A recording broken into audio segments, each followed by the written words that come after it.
para o professor Tiago, professor de História. Salve de palmas, professor. Bom dia, bom dia, bom dia. Bom, como eu prometi a vocês, gostaram da pizza? Covardia, né?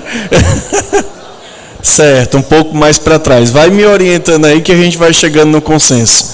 Bom dia, senhores, senhoras e senhoritas. Como estamos nessa manhã de sábado?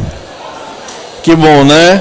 Olha só, vamos às apresentações formais, tá bom? Para quem não me conhece, essa coisinha gordinha e rosa aqui na frente, esse é o professor Tiago Cavalcante, tá? Tiago com TH, Cavalcante com I, por favor, não escreva meu nome com E, tá bom? Eu não gosto. Quer ganhar um inimigo? Escreva meu nome com E. Se você escrever meu nome com E, eu lhe desejo uma queda no ônibus, tá? Tá certo? Eu desejo que a sua caneta estoure no dia da prova, se você escrever meu nome com E, tá bom? Professor, para que tanta raiva, tanto ódio no coração? Não é raiva, pô. É porque ninguém gosta que escreva seu nome errado, não é verdade? Povo que tem aí o nome importado, esse povo que se chama Gislanderson, não é? Não é chato, né, quando escreve o nome errado? Pois é, eu também não gosto não. Então, Cavalcante com I, não Cavalcante com E, por favor, tá? Agora, óbvio, claro, evidente que tem um motivo para eu não gostar do Cavalcante. É a origem da divisão dos nomes. Eu não sei se vocês sabem, Cavalcante com I, Cavalcante com E é uma família só. Família Cavalcante é uma família só, certo? Existem várias versões de por que o nome foi dividido, não é? Eu não sei se vocês sabem, mas a família Cavalcante é a maior família do país. Vocês sabiam disso? Eu pensava sinceramente que era ou os Silva, ou os Lima, ou os Souza, porque em todo buraco tem um. Quer ver? Levanta a mão quem é Silva. Olha aí. Levanta a mão quem é Lima.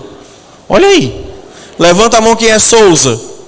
Olha aí, né? Tem algum Cavalcante aqui além de mim? Com I ou com E? Com E? Não vai gostar muito do que vai ouvir. Mas tudo que existe de ruim na vida só serve para a gente amadurecer. Você supera, não se preocupe não, viu? Só uma questão de tempo, tá? Sabe da origem da divisão dos nomes? Vai saber agora. Tem uma versão que dizem, né, que dois irmãos Cavalcante que viviam numa propriedade que eles herdaram do pai deles eram muito amigos, muito unidos e tal. Só que chegou uma moça muito bonita à região. E aí os dois se apaixonaram por ela. Um casa com ela, mas o coração dela pertencia ao outro. E aí você imagina onde é que isso vai acabar. Diz que a briga entre os irmãos foi tão feia que eles separaram as terras e os nomes, passando um a assinar com I e o outro a assinar com E. Mas quem levou chifre foi o com E, viu? É por isso que eu não gosto de Cavalcante, porque essa vocação eu não carrego não, né? Pelo amor de Deus. Lá em Fortaleza, que é minha terra natal, tem um bairro, não sei se alguém conhece a fama, chamado Zé Walter. O pessoal diz que é o bairro dos Cornos. Aqui em Sobral tem algum? Tem? Qual é o bairro dos Cornos aqui? Hã? Qual é? Bom, lá em Fortaleza tem um Zé Walter que o pessoal diz que é os bairros dos Cornos. Eu acho que isso é mentira, que não tem essa besteira não, né? Afinal de contas, chifre é uma coisa que bota na cabeça da gente, né? Não existe não, né? O pessoal diz que um homem sem chifre é um animal indefeso. As meninas concordam? Concordam? Né? Um homem sem chifre é um animal indefeso? Eu particularmente acho que essas coisas são folclores, mas tem gente que leva tão a sério que quando descobre que o Zé Walter lá em Fortaleza é o bairro do Corno, tem gente que muda de bairro. Mas diz que não pode mudar para bairro próximo não, porque se mudar para bairro próximo é corno por osmose, olha aí, né?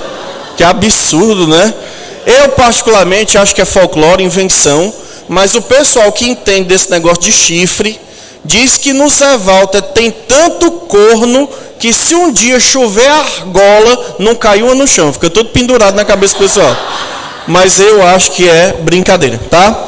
Brincadeiras à parte, vamos aqui para o que interessa. Meus queridos, hoje nós estamos aqui para falar de um tema que é importante, que é relevante, que aparece em provas de vestibular e particularmente no Enem, tá certo? Eu acho que vocês já sabem, já devem ter ouvido falar, a prova do Enem, ela não é uma prova que te cobra assuntos, tá bom? Se você entrar lá no site do INEP e se você buscar a matriz de referência do Enem, você vai observar lá que não tem assim, por exemplo, história antiga. O que tem são eixos temáticos, competências e habilidades. Então, o que é que nós vamos trabalhar hoje? Primeiramente, aí um contato do professor Tiago, não é? Para quem quiser tirar dúvida, esses contatos que a gente tem são contatos mais espaçados. Então, quem quiser tirar dúvida a nível de e-mail, a nível de Instagram, quiser adicionar o professor Tiago, tá aí os contatos, tá? Por favor, só não peça dinheiro emprestado e não mande corrente. Se mandar corrente, eu mando um vírus de volta, eu juro, tá? Mas tá aí os contatos de e-mail, tá bom? E contato de Instagram para quem quiser adicionar o professor Tiago. Como o professor Tiago é grande, pode adicionar. Tá aqui os temas que nós vamos trabalhar, ó. A gente vai trabalhar a competência da área 3. O que seria essa competência? Compreender a produção e o papel histórico das instituições sociais, políticas e econômicas associadas aos diferentes grupos, conflitos e movimentos sociais. Tá? Dentro disso, vamos trabalhar a habilidade 11 e a habilidade 15. Habilidade 11, identificar registros de práticas de grupos sociais no tempo e no espaço. Avaliar criticamente conflitos culturais, sociais, políticos, econômicos ou ambientais ao longo da história. Você está percebendo alguma matéria aqui? Tem assim Grécia, tem assim Roma, não tem e ao mesmo tempo tem. Sacou? Então a prova do Enem, ela não diz assim, estude Roma, estude Grécia. Mas dentro dessa competência e dentro dessas habilidades, Grécia e Roma podem ser assuntos. Deu para entender como é que é o lance? Além da competência da área 3, também vamos ver a competência da área 4. Certo? O que é que seria a competência da área 4? Entender transformações técnicas e tecnológicas, seus impactos no processo de produção do desenvolvimento, conhecimento e da vida social. E quais as habilidades que nós vamos trabalhar nessa área? 16, 17 e 18. Habilidade 16, identificar registros sobre o papel das técnicas e tecnologias na organização do trabalho ou da vida social. Analisar fatores que explicam o impacto das novas tecnologias no processo de territorialização da produção. Por exemplo, só para você entender o que é essa habilidade aí, ó. Repetindo ela, analisar fatores que explicam o impacto das novas tecnologias. Exemplo, a produção industrial. Antes da produção industrial, a sociedade vivia de uma forma. Depois da produção industrial, nós vivemos de outra. Não é? Praticamente tudo que nós temos hoje é produzido por máquinas. As máquinas produzem o que a gente come, o que a gente veste, o que a gente usa. Nós vestimos indústria, nós usamos indústria e nós comemos indústria. Professor, a gente come indústria? Claro que come. Quando você come um biscoito sabor pizza, isso é indústria. Porque não existe biscoito de pizza, porra. Só existe biscoito de biscoito. Sacou? Então isso aqui é indústria, sacou? Então isso é o impacto das novas tecnologias na nossa vida, no nosso cotidiano. E a habilidade 18, analisar diferentes processos de produção e circulação de riqueza e as suas implicações socioespaciais. Dentro dessa pegada, o que é que o professor Tiago selecionou? Para nós trabalharmos os tais dos modos de produção. O que nós vamos fazer aqui, queridos, é passar uma grande revisão pela história, certo? Então é uma tarefa difícil, é uma tarefa hercúlea. A gente vai fazer uma leitura do processo histórico e dos modos de produção. Para isso, nós precisamos primeiro entender o que são esses modos de produção, certo? E está aí, a definição de modo de produção. Modo de produção ou modelo de produção é a forma, a maneira pela qual uma sociedade produz os seus bens e serviços, como os utiliza e como os distribui. Isso aí seria o conceito do tal do modo de produção. Lembrando que esse conceito de modo de produção é um conceito marxista. Ah, professor, mas eu não gosto do marxismo. Tudo bem. Você pode gostar ou não gostar. Agora, que cai em prova, ainda cai. Se cai, eu preciso aprender. Aprenda uma coisa na sua vida. Nem tudo que você gosta vai cair na sua prova de vestibular. Então, aprenda a diferença entre gostar e a necessidade de aprender. Eu preciso aprender, eu não preciso gostar. Beleza?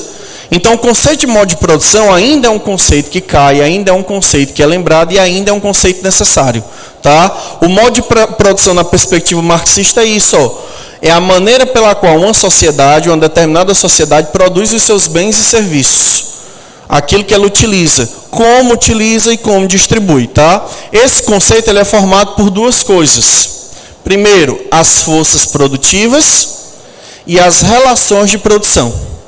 A soma dessas duas coisas dá origem ao tal do modo de produção. Agora, professor, o que é que seriam as forças produtivas?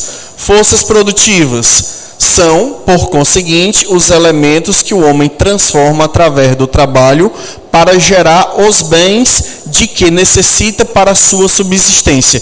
É tudo aquilo que nós usamos para produzir. Exemplo, suponhamos que você seja um Uber. Qual é a sua força de produção? O seu carro. Suponhamos que você seja um trabalhador rural. Qual é a sua força de produção? A sua enxada, a sua colheitadeira, a máquina. Força de produção é tudo aquilo que você utiliza para transformar a natureza em algum bem ou serviço que você usa ou vende. Isso é a força de produção. E o que é que seria, professor? As relações de produção. As relações de produção são, no processo produtivo, as pessoas dependem umas das outras para obter resultados pretendidos. Dessa forma, para produzir os bens e serviços de que necessitam, os indivíduos estabelecem relações entre si. Tais relações são chamadas de relações de produção. Cada sociedade tem um modo de produção. E em cada modo de produção, as classes sociais se relacionam para produzir aquilo que elas necessitam. O que é que nós vamos ver hoje? Esses modos de produção ao longo da história. Tá bom? Professor, quais são os modos de produção que já existiram? Eis aí os principais. Tá? Modo de produção asiático, modo de produção escravista, modo de produção feudal e modo de produção capitalista. E houve, durante algum tempo, uma experiência chamada modo de produção socialista. Para alguns ainda existe, para outros não, tá? Além desses 5 descritos aqui, existe um outro modo de produção que não está aqui. Você poderia colocar aí, se você estiver anotando, que é o modo de produção primitivo. Também conhecido como comunista primitivo, tá bom? Como é que vai funcionar? A gente vai explicar cada modo de produção e ao final de cada um deles, a gente vai resolver uma questão para fixar o conteúdo, beleza? Tá dando para entender de boa? Tá rápido demais a fala? Tá tranquilo? Vamos para frente, né? Modo de produção primitivo. O que é que caracteriza isso? São sociedades que não possuem, a dica é, são sociedades que não possuem a propriedade privada. Ou seja, esse modo de produção primitivo é o modo de produção da sociedade, por exemplo, da pré-história. Mas isso não significa dizer que ele não existe até hoje em algumas comunidades. Exemplo, existem talvez sociedades indígenas que vivem isoladas e que ainda hoje produzem dessa forma. Mas esse modo de produção ele vai entrar em decadência na nossa organização social quando nós desenvolvemos a tal da propriedade privada, tá? Então, quais são as características desse modo de produção primitivo? Primeiro, é tipo das sociedades atrasadas, antigas, pré-históricas, como, por exemplo, a sociedade do Paleolítico. O Paleolítico é o primeiro período da história, tá? Quando nós surgimos na Terra, tá bom? Aqui a gente está levando em consideração a teoria da evolução, que nós surgimos de um processo evolutivo. Provavelmente isso aconteceu na África.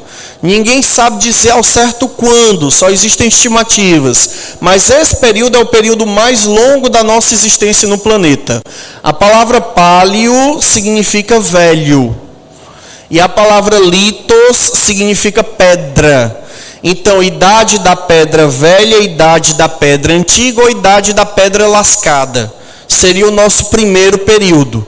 O que é que caracteriza a nossa vida nesse período? Nós éramos bandos, nós éramos nômades e nós vivíamos da caça, da pesca e da coleta. Nós éramos uma sociedade caçadora, pescadora e coletora. Como é que acontecia a divisão do trabalho nessa época? Por sexo e por idade.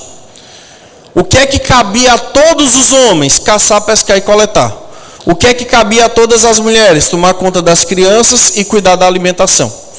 Basicamente, essa era a forma como nós organizávamos a nossa sociedade naquela época. Quando é que isso daqui vai deixar de existir? Quando surge a agricultura. A agricultura vai surgir por volta de quando, professor? Tudo indica que a agricultura vai surgir mais ou menos quando a gente está tratando de temporalidades muito antigas. Sempre é bom a gente colocar esse artifício de fuga. Se você tivesse que escrever, obviamente que você não ia usar a palavra mais ou menos. Você ia usar a palavra por volta, aproximadamente, mas mais ou menos por volta de 10 mil anos atrás. Tem até um filme legal chamado 10.000 a.C., para quem não assistiu, procurar assistir, que mostra uma ideia de como é que seria essa transição das sociedades caçadoras para as sociedades agricultoras, tá? Quando nós desenvolvemos a agricultura, nós vamos deixar de ser nômades e vamos passar a ser sedentários. A partir daí nós vamos produzir o que nós comemos. Outra coisa importante, nós vamos domesticar animais. A partir daí nós também criamos o que nós comemos. Então quando a gente planta e quando a gente cria, a gente não precisa mais se deslocar. E aí vai acontecer um processo chamado sedentarização. A sociedade deixa de ser uma sociedade nômade, passa a ser sedentária, e nós vamos construir as primeiras civilizações. Essas primeiras civilizações vão nascer provavelmente no Oriente Médio. Alguns cientistas falam numa tal revolução urbana, que teria acontecido por volta de 7.000 a.C. Surgimento das primeiras cidades, ali na região do Oriente Médio.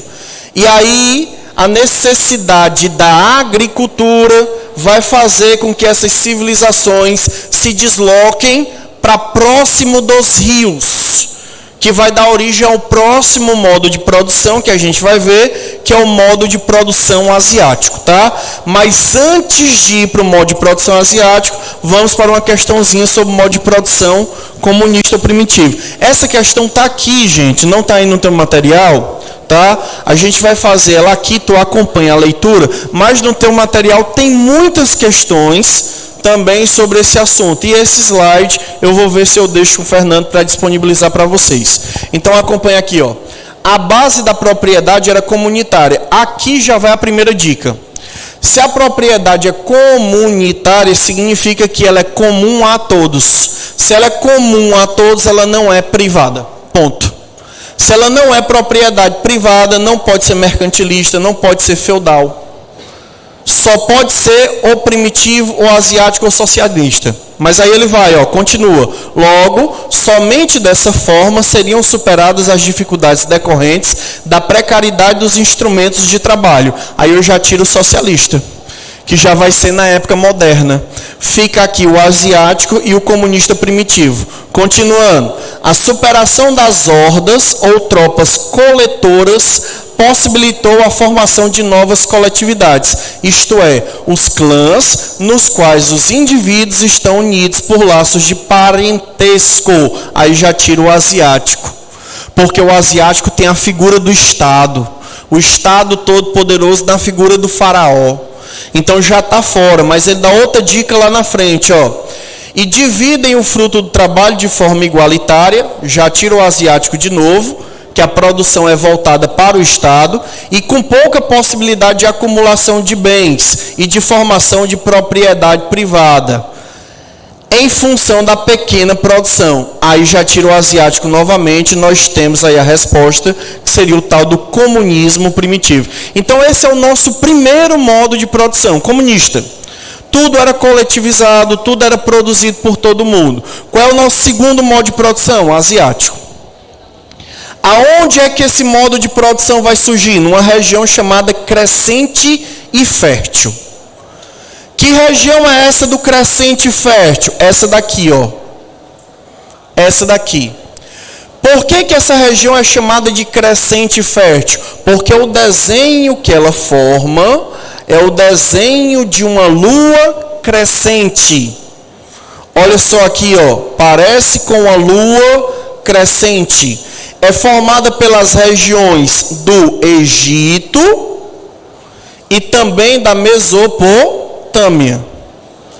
Tanto no Egito quanto na Mesopotâmia vão formar grandes civilizações agrárias que dependem dos rios.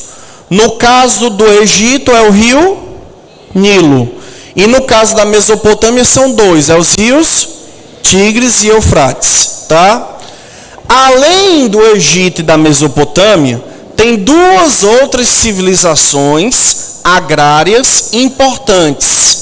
Só que não são importantes para nós, porque não cai nos nossos vestibulares, que é a civilização indiana e a civilização chinesa, que também vão desenvolver-se ao longo de grandes rios.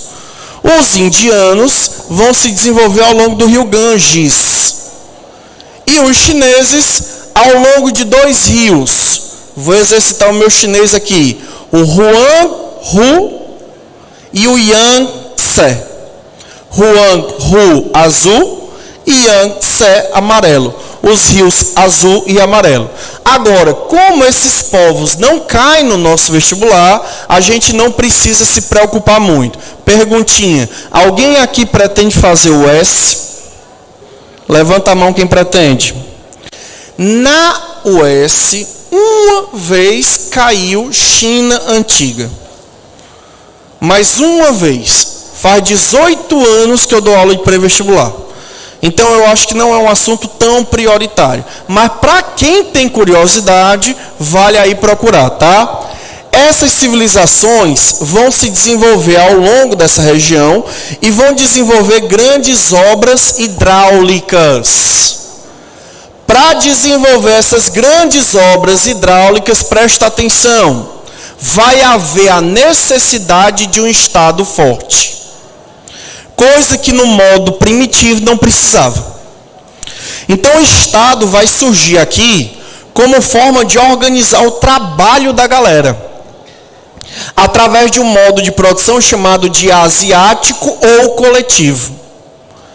Essa população, ela vivia à beira de rios que tinham cheias regulares. Em falar em rio, deixa eu só molhar a goela com os caroços d'água.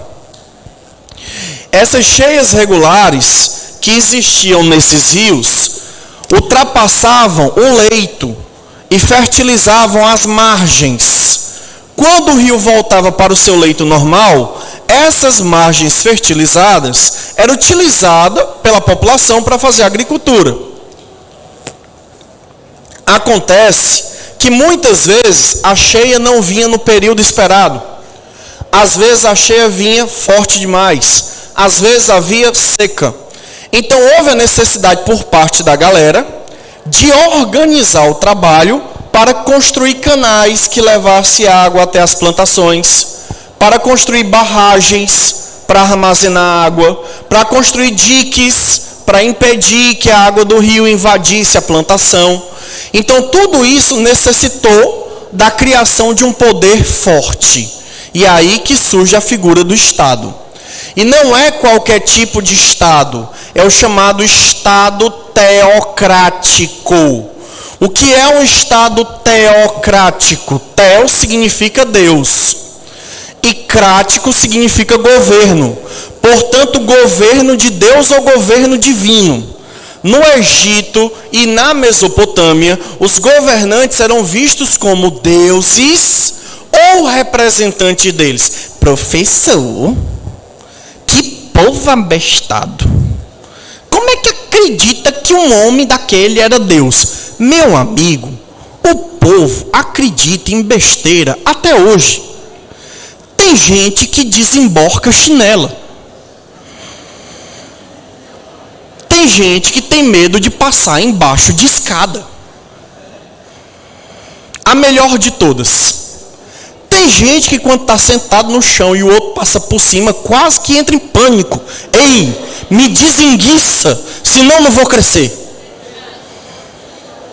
Se tem gente que acredita nisso até hoje, meu chapa, gente que não sai de casa se não lê o horóscopo, não é? Então, por que não acreditar que esse homem era Deus? Cada povo com a sua cultura. E as pessoas de fato aí acreditavam que o faraó era o Deus vivo, a reencarnação de Osíris, e que a chuva só vinha porque ele permitia, que a planta só crescia porque ele permitia. Então, se ele pedia para a galera trabalhar, a galera trabalhava.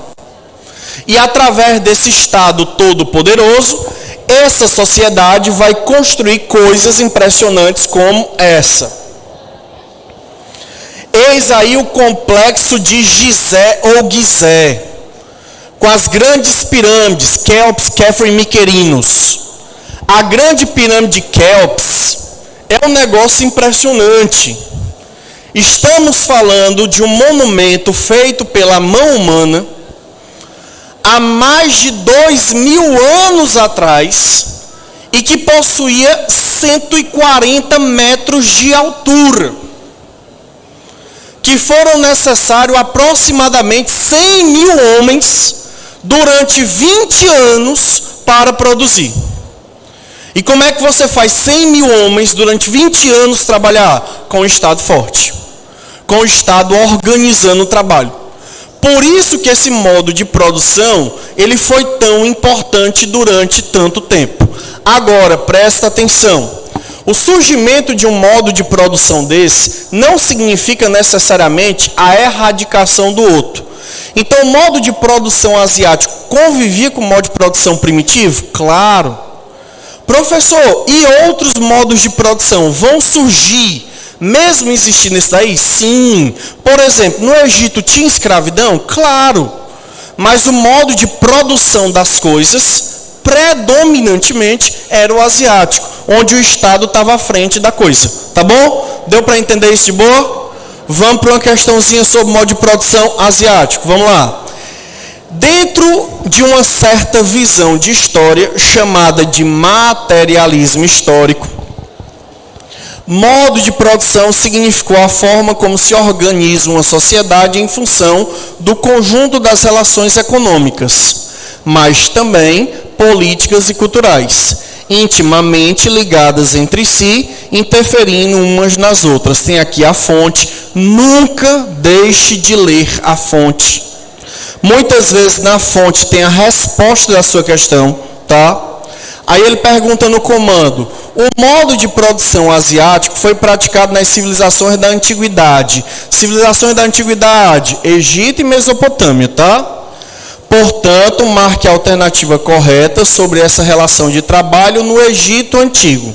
Tá bom? Vamos lá. Foi um modelo também encontrado na Mesopotâmia, sim ou não? Sim, né? Tanto no Egito quanto na Mesopotâmia, tá? E constituiu numa prática de trabalho pautada na servidão coletiva. Vamos lá. O trabalho era individual ou era coletivo? Coletivo. Tá bom? Então era servidão coletiva? Sim. Em que indivíduos exploravam a terra como membros de uma comunidade. Ou seja, o Estado chegava para aquela comunidade e dizia: vocês vão fazer isso. Então o indivíduo explorava a terra como membro de uma comunidade, tá? E serviam ao Estado, que era o maior proprietário da riqueza. O que é que caracteriza esse modo? Um Estado forte ou fraco? Forte, que controla a população para que ela produza, tá bom? Então a alternativa A parece ser a nossa alternativa. Vamos ver o resto. O modelo de trabalho era baseado na prática do regime assalariado. Era assalariado? Não. Servidão coletiva. C. A relação de trabalho constituída pela troca mútua de bens e serviços, em que o Estado era o garantidor da distribuição, ou a palavra igualitária. Tá certo? Tá não. Igualitária não. O Estado ficava com a maior parte. D. Foi um modelo de trabalho articulado pelo Estado, que monopolizou a riqueza da região, ok. Todavia os trabalhadores recebiam pagamento. Era assalariado? Não era. Então a alternativa correta, letra A. Tá tranquilo? Tá de boa? Posso ir para o próximo modo de produção? A gente está saindo do asiático e está chegando no escravista. Esse modo de produção escravista vai ser poderoso em que sociedade? Anota do lado: Grécia e Roma. Beleza? Então, modo de produção asiático, Egito e Mesopotâmia. Modo de produção escravista, Grécia e Roma, tá? O que é que caracteriza esse modo? Já tem propriedade privada, certo? No modo de produção asiática tem, mas em boa parte ela pertence ao Estado, certo? Aqui já tem propriedade privada individual, beleza? Cidade como centro econômico e político. Na Grécia, Atenas, Esparta e Roma, beleza? Grande diversificação da economia, ou seja, o escravo ele não é usado apenas na agricultura, ele também é usado no artesanato e também é usado no comércio, e a mão de obra escrava predomina, beleza? Agora, quais são as formas de se escravizar? Vamos lá. Primeiro a gente vai diferenciar a chamada escravidão antiga da chamada escravidão moderna. Escravidão antiga, praticada em Grécia e Roma. Você podia ser escravo por quê? Guerra ou dívida. Eram as formas de você se tornar escravo. Ou escravidão por guerra, ou escravidão por dívida. Inclusive, a escravidão por dívida era algo que gerava uma comoção muito forte. Porque muitas dessas pessoas que eram escravizadas eram pessoas em péssimas condições econômicas. Já que muitas vezes, quando o grego partia para a guerra, ele mesmo se armava. Se ele fosse pobre, as armas dele eram de pior qualidade. Se ele fosse rico, era de melhor qualidade, ou ele podia mandar alguém no lugar dele. Quando o pobre ia para a guerra, ele abandonava as suas terras, à própria sorte. Quando o rico ia para a guerra, na terra dele ficava o escravo trabalhando.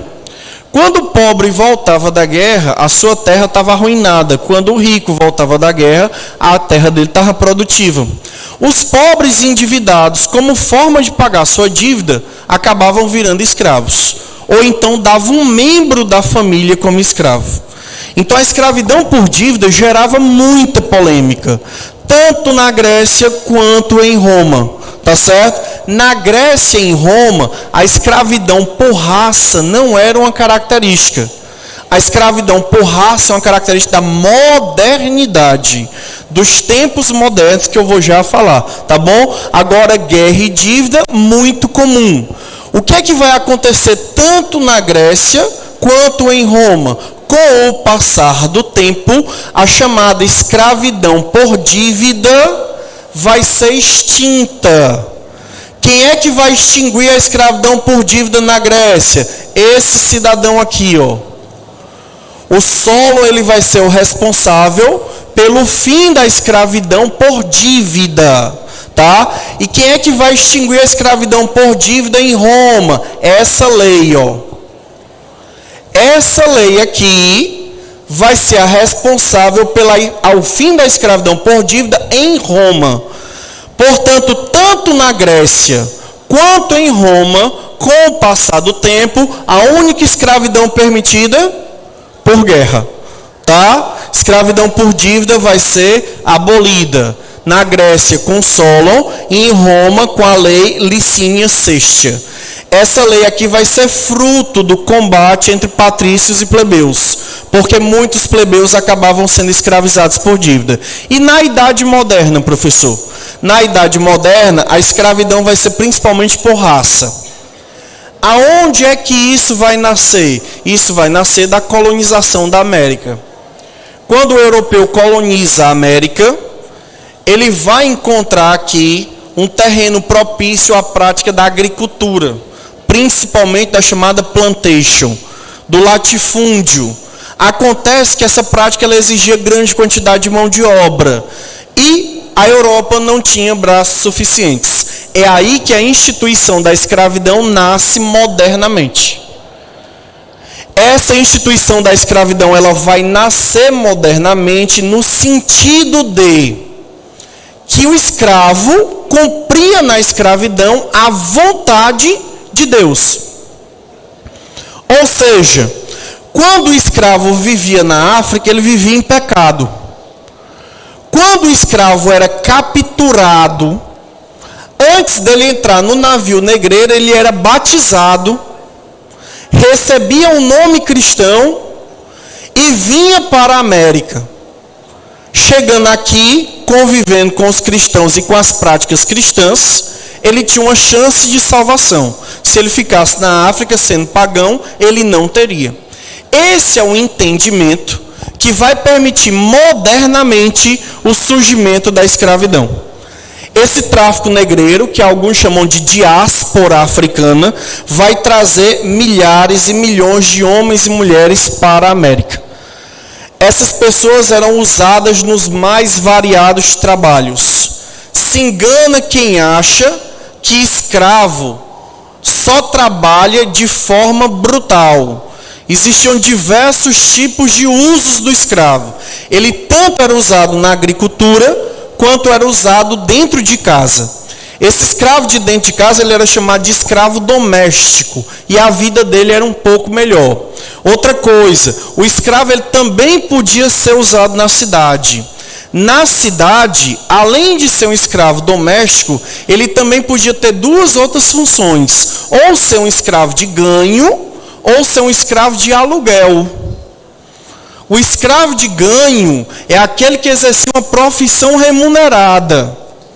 Exemplo, vender doces, vender frutas. Praticamente todo o comércio urbano, em grande parte, era feito por homens e mulheres escravos, principalmente mulheres, tá? As negras que tinham tabuleiro, que vendiam doce, eram escravas de ganho.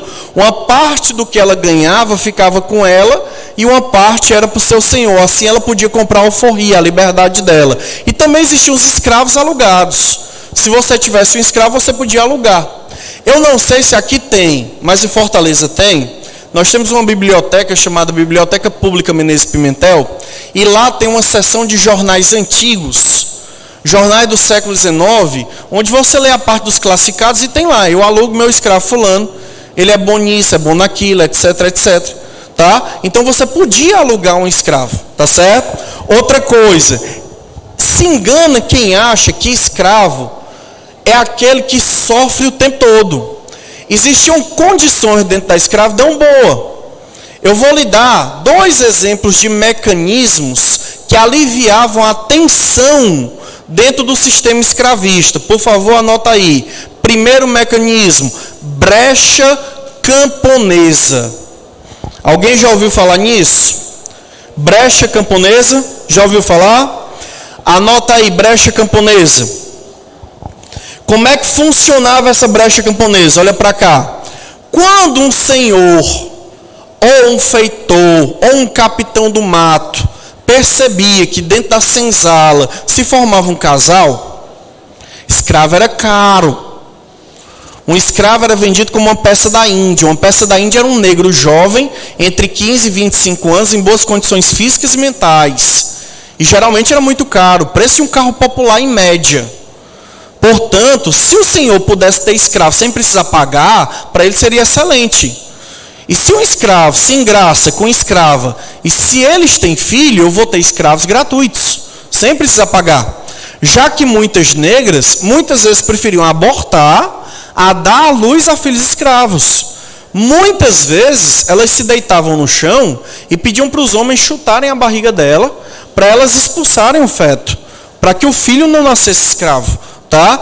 Então, quando um negro e uma negra se engraçavam e começavam a namorar, o capitão, o feitor, dizia para o senhor de engenho ou para o proprietário, e ele tirava esse casal de dentro da senzala.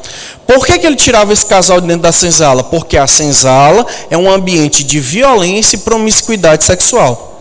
Não se engane, gente pobre não é solidária necessariamente com gente pobre. Muitos oprimidos têm o sonho de ser um opressor, na primeira oportunidade que ele tiver. A senzala é um ambiente todo dividido. Guardando as devidas proporções, a senzala parece muito com o sistema penitenciário atual. O que acontece na penitenciária? Quando você entra lá, ou você se agrega a uma facção, ou então vai para o grupo da religião. Porque senão você não tem vida longa lá. É a senzala. A senzala era toda dividida em grupos. E aí, quando um escravo tinha a oportunidade de ferrar com o outro, ele ferrava.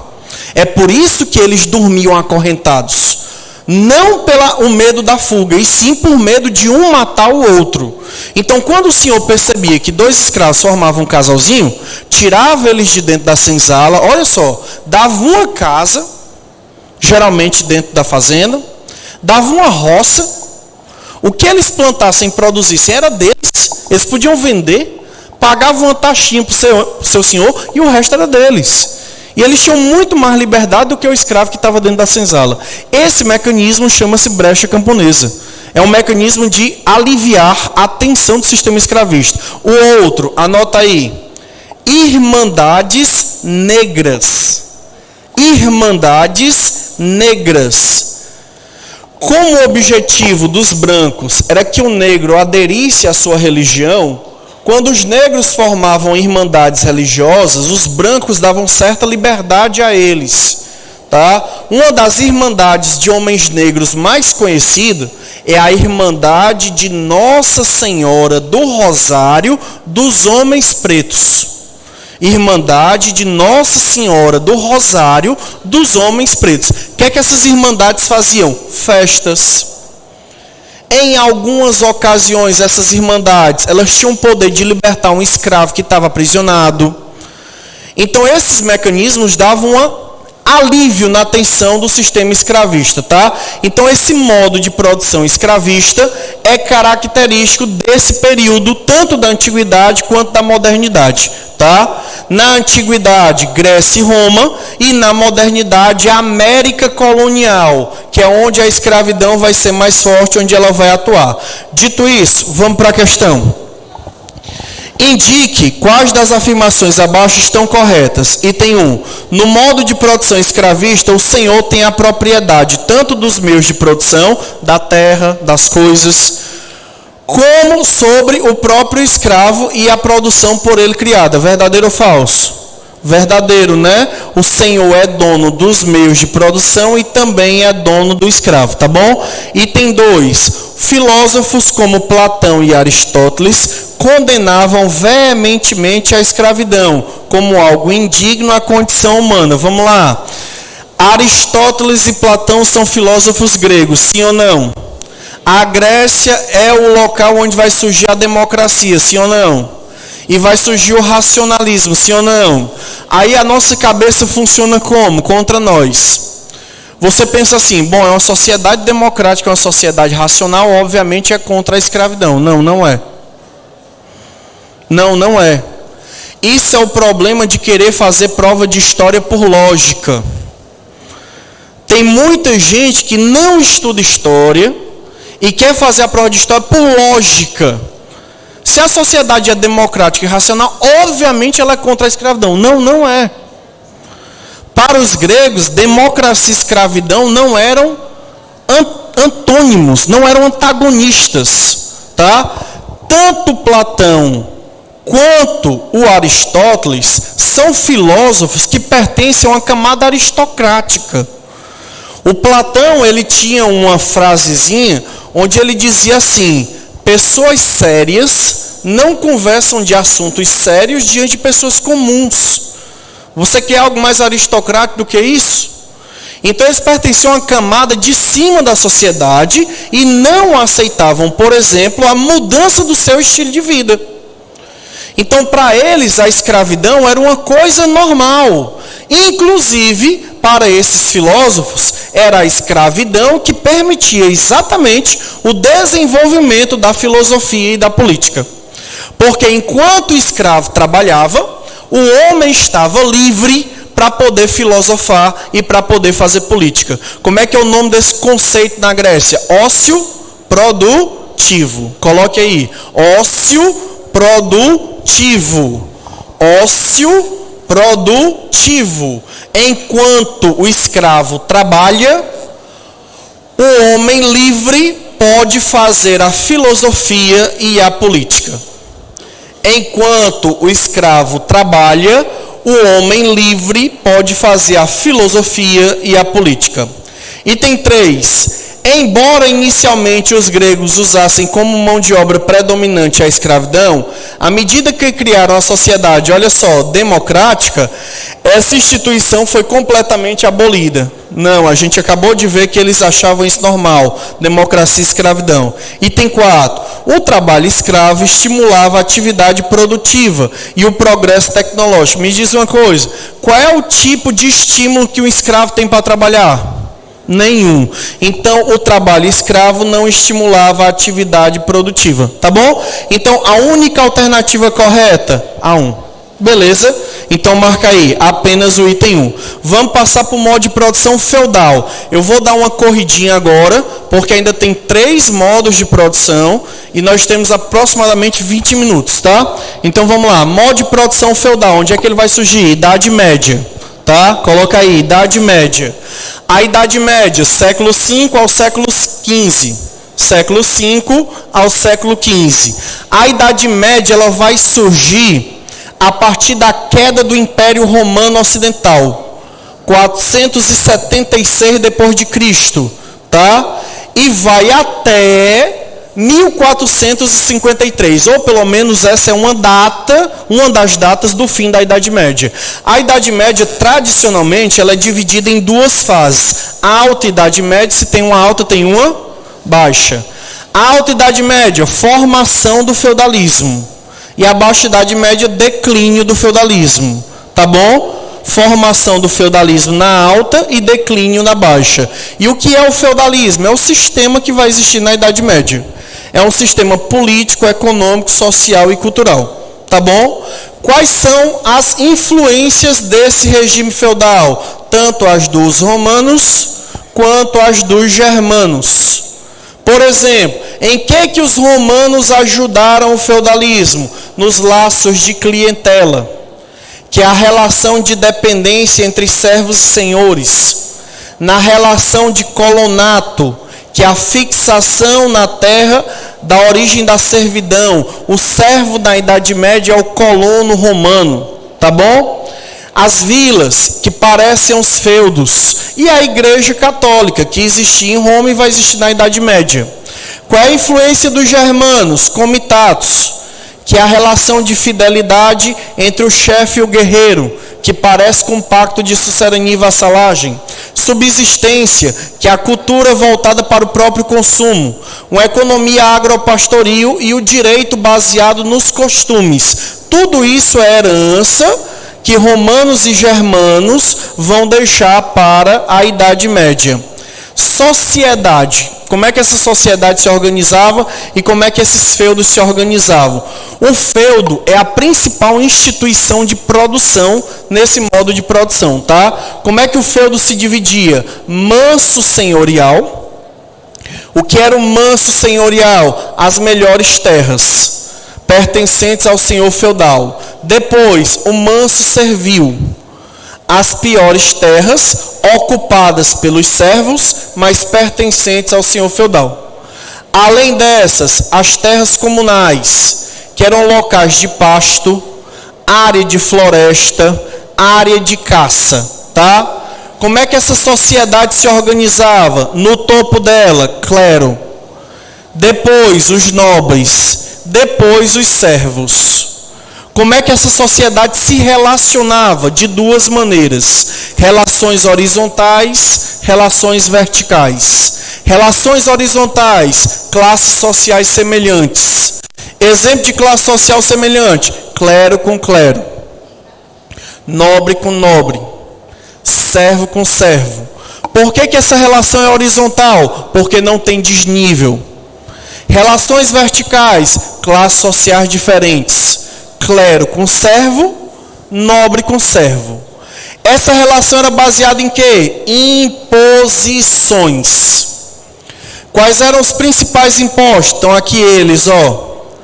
Qual era a base de sustentação do feudalismo? Corvéia, coloque aí. Base de sustentação do feudalismo.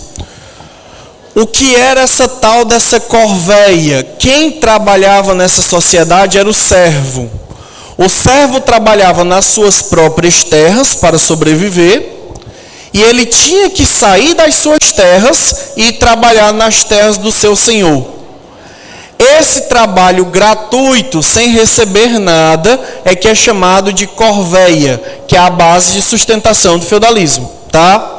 Além da corvéia, talha. O que era a talha? Uma parte do que o servo produzia, ele tinha que dar para o seu senhor, tá? Outro imposto importante, banalidades. Como é que funcionava isso? Qualquer coisa que o servo usava, ele tinha que pagar. Se um servo usasse, por exemplo, os fornos do senhor para fazer seu pão, ele tinha que pagar. Se ele usasse o moinho do senhor para moer seu grão, ele tinha que pagar. Isso eram as tais das banalidades, tá? Mão morta. Quando um servo morria, para o seu filho sucedê-lo e continuar trabalhando na terra que o pai trabalhava, ele tinha que pagar a mão morta, tá? Inclusive, tinha alguns impostos bastante polêmicos, que não estão aqui. Um dos impostos mais polêmicos que existia, a chamada formariagem. Formariagem. Olha a palavrinha, ó. Para. Mariage significa casamento. Então, o que era mariage, o imposto pago para casar. O servo, para casar, tinha que pedir autorização ao senhor. E o senhor só autorizava o casamento se ele pagasse uma taxinha. Se ele não pagasse uma taxinha, ele tinha uma outra forma de pagar esse imposto. Qual era a outra forma de pagar o imposto? Deixando o senhor passar a primeira noite com a mulher dele. Então esse imposto era bastante polêmico e despertava muita raiva nos servos, inclusive gerando algumas rebeliões. Tem um filme legal, é antigo, mas é legal, chamado Coração Valente. Procura, que vai mostrar exatamente essa ideia aí. Quando é que essa sociedade com essas características deixa de existir? Quando essa sociedade começa a se modificar. E o que é que começa a modificar essa sociedade? O surgimento do comércio. Quando é que o comércio passa a existir? Quando essa sociedade começa a produzir mais. Produzir mais do que a necessidade de consumo do feudo. Na época do feudalismo clássico, a produção era voltada para a subsistência. No feudo, o cara produzia o que ele comia, o que ele vestia, o que ele usava. Se no local onde eu vivo, eu produzo o que eu como, o que eu visto e o que eu uso, a minha necessidade de comprar é grande, então praticamente o que é que não existe no feudalismo? Comércio. E quando esse comércio existe, ele é baseado no que, galera? Na troca de produto por produto, tá certo? Olha o que é que vai acontecer aqui. A partir de um determinado momento, eles vão passar a produzir muito mais do que o que eles consumiam. O que é que vai gerar esse aumento da produção? O surgimento de 3 coisas. Quais são essas 3 coisas que vão surgir e que vão contribuir para aumentar a produção? Primeiro, a ferradura. Para quem não sabe o que é a ferradura, o sapato do cavalo. Professor, o que é que isso tem a ver? Vamos lá. Cavalo era um animal que tinha um casco relativamente delicado. E se ele fosse usado na agricultura, o casco quebrava e ele ficava inútil. É por isso que cavalo era usado na guerra. Na agricultura era usado boi. Quando o cara inventou a ferradura, protegeu o casco do animal. E aí ele pôde ser usado na agricultura, fazendo com que a agricultura se tornasse muito mais ágil. Segunda coisa, o arado de metal. O arado é aquele negócio que você bota atrás do cavalo, que ele sai cortando a terra. Aquilo dali vai facilitar muito a agricultura. A novidade não é o arado, a novidade é o fato dele ser de metal.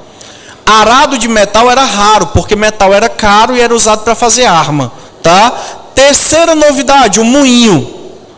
O moinho vai moer os grãos, aumentando a produção de farinha, que é a matéria-prima básica do pão, que é o que a galera comia. Antes de existir o moinho, quem é que fazia esse trabalho? A mulher. Como é que a mulher fazia esse trabalho? No pilão. Um dia inteiro no pilão para fazer 1 quilo de farinha. Agora quem é que está fazendo isso? O moinho, produzindo bem mais. O homem se alimenta melhor, a mulher se livra do trabalho pesado e fica feliz. Qual é o resultado dessa equação? Homem mais alimentado e mulher feliz. Menina, não?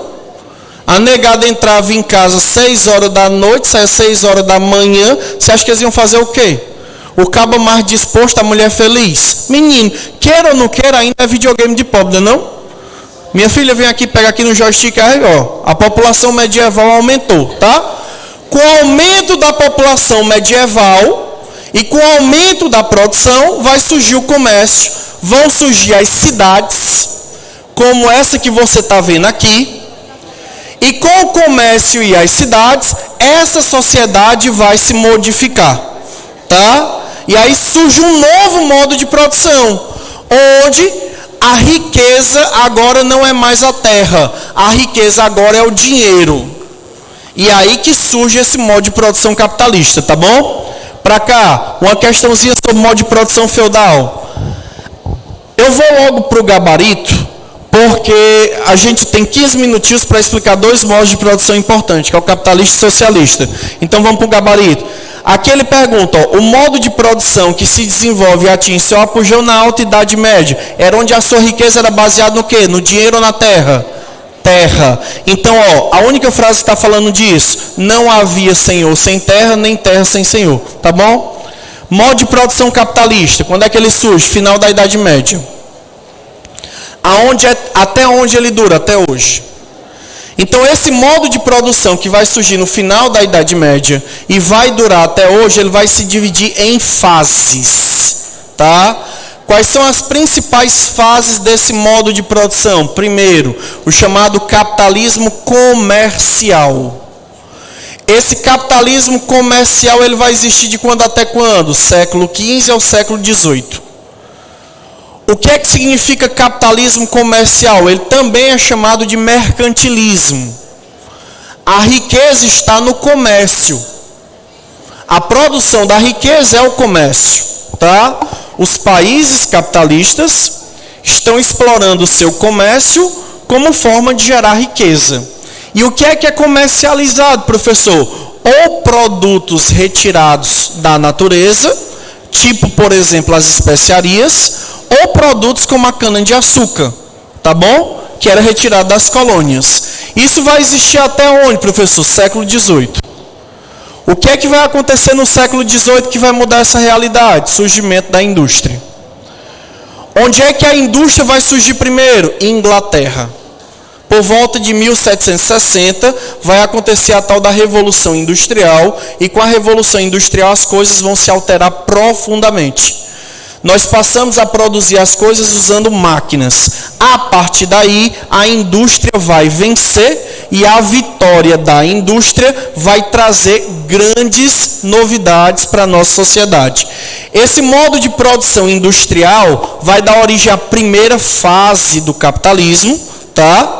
A primeira fase da Revolução Industrial, que vai mais ou menos de 1760 a 1860.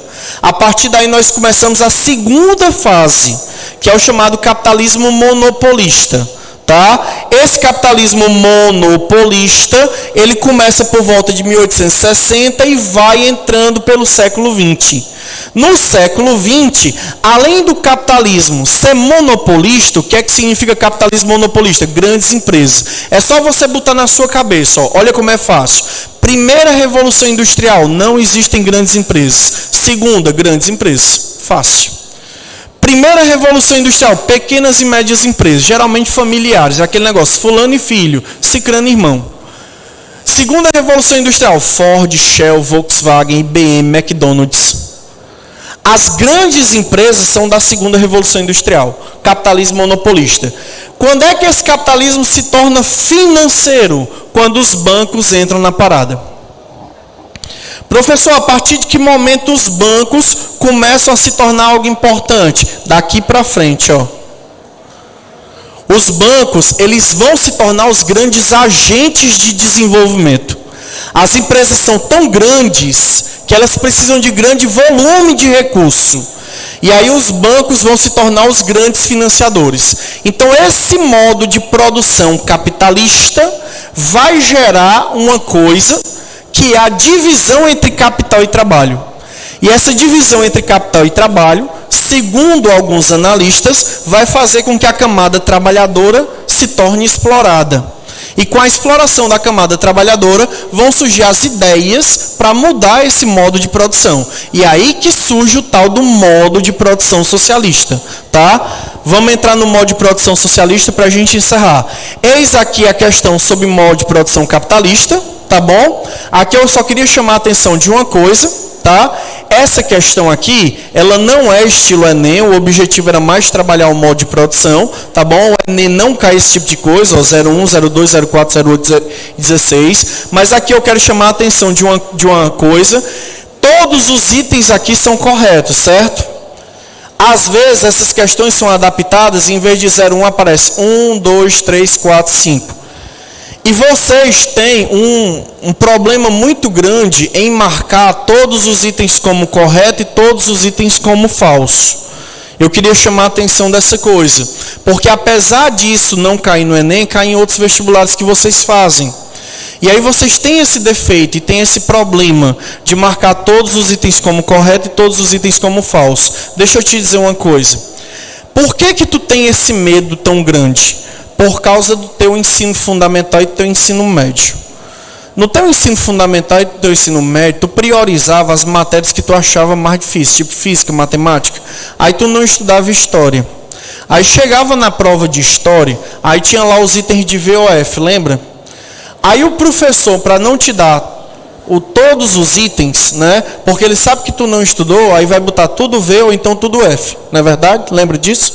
Aí, para o professor não te dar todos os scores, o que é que ele fazia? Ele sempre mesclava V, F, ou então 2V e 1F. Aí tu ficou com isso na cabeça. Aí tu chega no terceiro ano e chega no pré-vestibular e acho que ainda é assim. Que tu vai encontrar a prova, sempre vai ter V ou F. Mas tem questões que todos os itens são verdadeiros. Tem questões que todos os itens são falsos. Então tira esse negócio da tua cabeça. E como é que tu tira isso? Fazendo questões. Fazendo questões, treinando questão. Então aqui todos são verdadeiros, tá?